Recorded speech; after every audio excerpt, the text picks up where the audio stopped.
শুভ সকাল বন্ধুরা, আমার একটি ছোট্ট ব্লগে তোমাদের স্বাগত জানাই।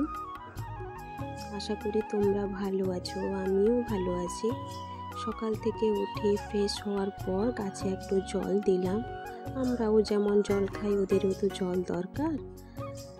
ব্রাশ করতে গিয়ে দেখলাম বাইরে অনেক ফুল পড়ে আছে। এগুলো পুজোতে লাগে না, কিন্তু খুব সুন্দর লাগে দেখতে। এই ফুলগুলো কে কে ভালোবাসো বলো তো খেতে? আমি তো খুব ভালোবাসি। আমার পিসিমণি নিয়ে এসছেন দিদির বাড়ি থেকে। ঘুম থেকে ওঠার পর বিছানা এলোমেলোভাবে পড়ে থাকলে তো দেখতে ভালো লাগে না, এবং তাতে নেগেটিভ এনার্জি থাকে, ওটার প্রভাব পড়ে আমাদের বাড়িতে যদি এলোমেলোভাবে বিছানা পড়ে থাকে। তাই জন্য আমি সুন্দর করে গুছিয়ে নিলাম। আমি তো মায়ের মতন এত সুন্দর করে পারি না, তবু চেষ্টা করলাম।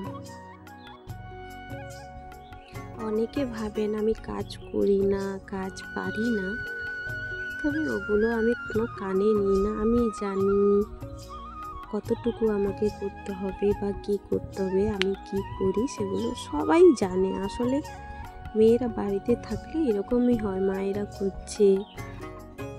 আমার কুচুন আর আমার বড় বৌদি বাবার বাড়ি গেছিলেন, এলেন এখনই।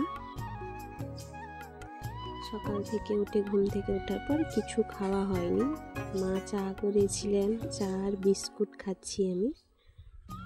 এক বালতি বড়ি তৈরি করে নিয়ে এসছেন আমার বড় বৌদি, আমার মাসিমা তৈরি করে দিয়েছেন। কত সুন্দর হয়েছে বড়িগুলো, দেখলে আমি সত্যি অবাক হয়ে গেছি। পুরো সাদা, অনেক বড় হয়েছে বড়িগুলো। আমার কুচুন কিন্ডার জয় নিয়ে এসছে, নিজেও খাচ্ছে এবং আমাকে বলছে পিপি খাও। ও আমাকে খাইয়ে দেয়। আমি যদি কোনো কাজ করছি, কিছু করছি, ও সুন্দরভাবে আমাকে খাইয়ে দেয়। ভালো লাগে কারোর হাতে খেতে, যতই আমরা বড় হয়ে থাকি।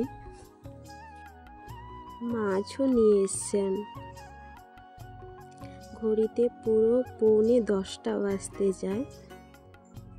কি সুন্দর ফুলগুলো হয়েছে, জবা, কি সুন্দর, তাই না?